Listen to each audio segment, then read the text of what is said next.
Bonsoir à toutes et à tous. Petit audio,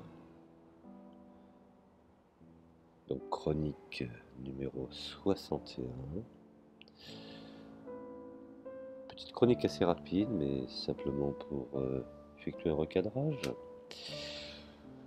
concernant, je dirais, l'absolue nécessité de redéfinir le patriotisme et de bien faire la distinction de façon réelle et sérieuse, définitive, distinction avec le nationalisme. Alors il faut distinguer le patriotisme du peuple et le nationalisme des dirigeants. Je m'explique. Le patriotisme du peuple a un contenu social libérateur qui s'incarne dans la défense de la patrie. Cet amour de la patrie, dont cher à Rousseau, et dont effectivement Rousseau disait qu'il est le sentiment nécessaire à tout peuple qui veut un régime démocratique fort, comme je l'ai dit plusieurs fois, une démocratie forte, voire autoritaire, avec des dirigeants éclairés, mais ne négociant absolument pas avec ses ennemis. Je sais que ça choque, mais c'est une réalité. Et cela signifie bien entendu la défense des siens, de son travail, de sa vie, de ses acquis sociaux, et même, je dirais aussi, de toutes ses particularités nationales à travers lesquelles se forge une identité, déplaise à certains. Et cette arène réelle que nous devons mener le combat, pas dans l'arène imaginaire du mondialisme qui a permis à toutes les forces obscures internationalistes, y compris même de l'islamisme, que certains combattent en ayant la même idéologie de l'absence, je dirais, de frontières, l'absence de régulation. Nous devons être prêts à défendre cette patrie, puisque nous y vivons, puisque nous avons nos intérêts. Et nous devons même combattre si nécessaire. Et donc, à ce moment-là, ce doit être notre patrie, pas celle des 200 familles, que dis-je, des trusts, des marchés. Et pour défendre notre patrie, l'armée doit être notre armée.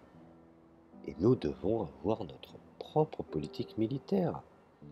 Comme disait le général de Gaulle, notre propre politique étrangère.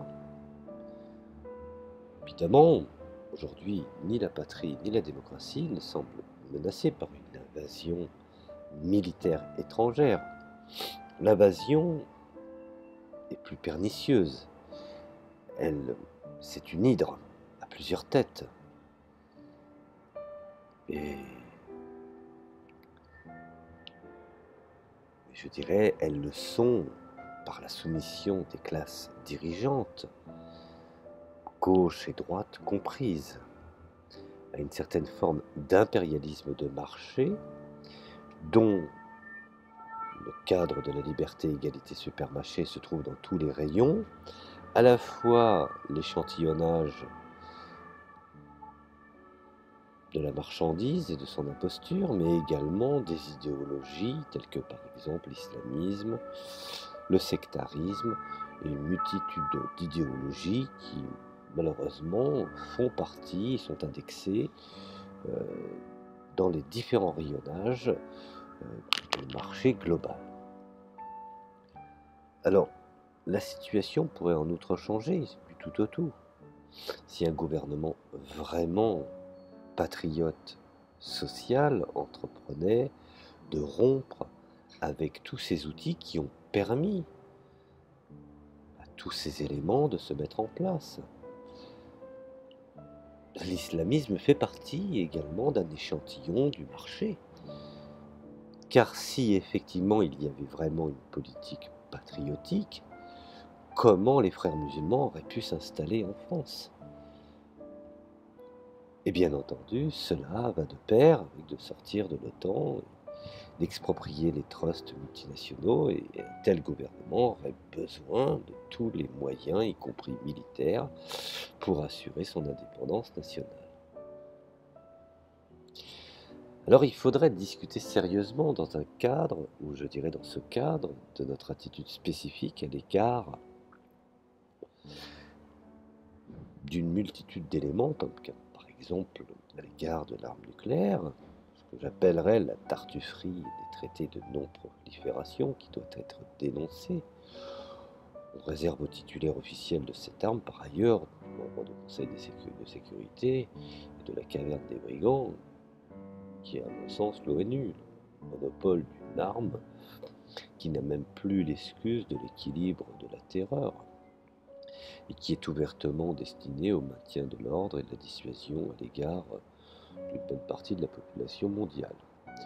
Bon, je ne crois pas non plus que le nucléaire stratégique de l'ancienne doctrine gaulliste puisse être défendu. Soyons honnêtes, cela est révolu. Alors, nous avons vu que petit à petit, nous avons fait disparaître dans notre pays beaucoup d'éléments qui permettaient de garantir à notre nation d'avoir des protections, des ceintures techniques qui permettraient justement d'éviter toute forme d'infiltration. Nous avons par exemple la question de la conscription. Il faut d'abord, je dirais, tordre le cou à la vieille idée que l'armée de conscription est un héritage, je dirais, nauséabond, et qu'elle serait en soi non démocratique. À Valmy, par exemple, comme on le sait, ce sont des volontaires qui ont combattu, et la conscription correspondait aux besoins, je dirais, des guerres extérieures impérialistes. Bien entendu, aujourd'hui nous avons deux concepts que je développerai dans un audio. Nous avons le BOTRA et le bobo. Alors qu'est-ce que le BOTRA? Le BOTRA, c'est le bobo traditionnel, celui qui fait des affaires, qui se fiche absolument, je dirais, des questions sociales ou même internationales, tant qu'il peut, bien entendu, faire des affaires. Gardons je dirais, une certaine tradition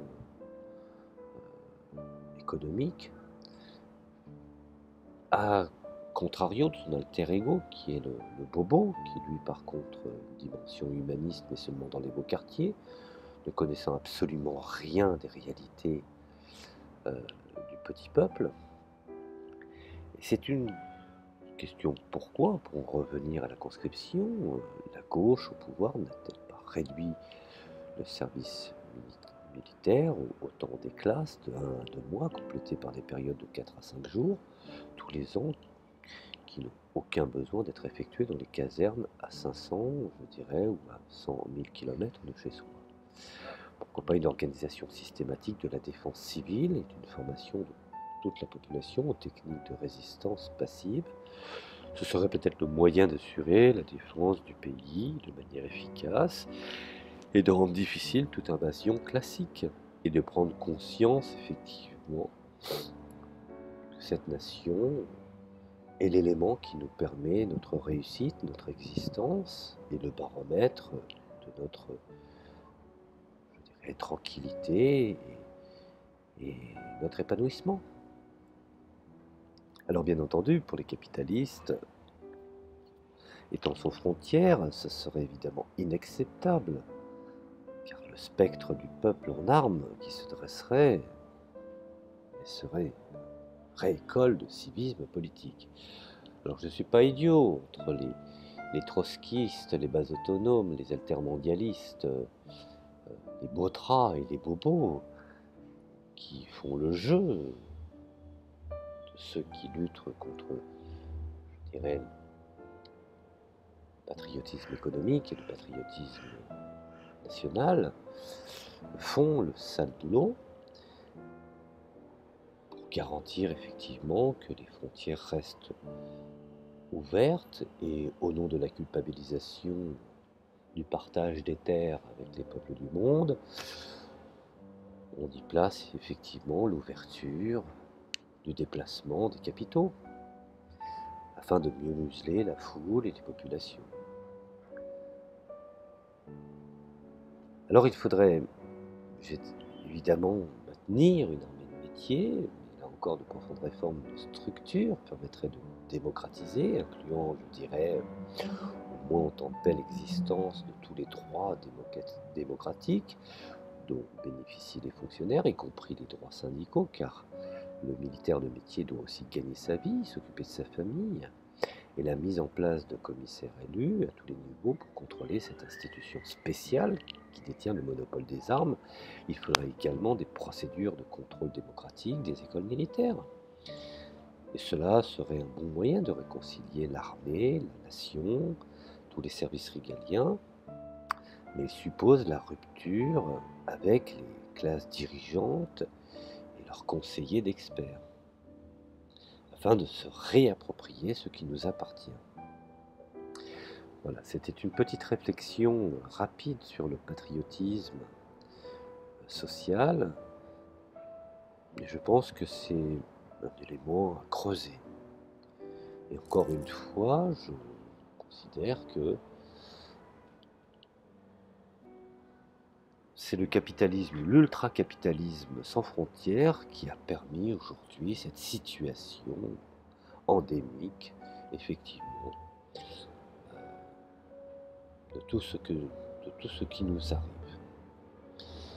Je suis prêt à en discuter avec les tenants de cette idéologie qui sont, ma foi, dans une contradiction, car il ne faut pas avoir de limite, comme disait Milton Friedman, quand il est question de faire des affaires. Aucune frontière ne doit être un obstacle.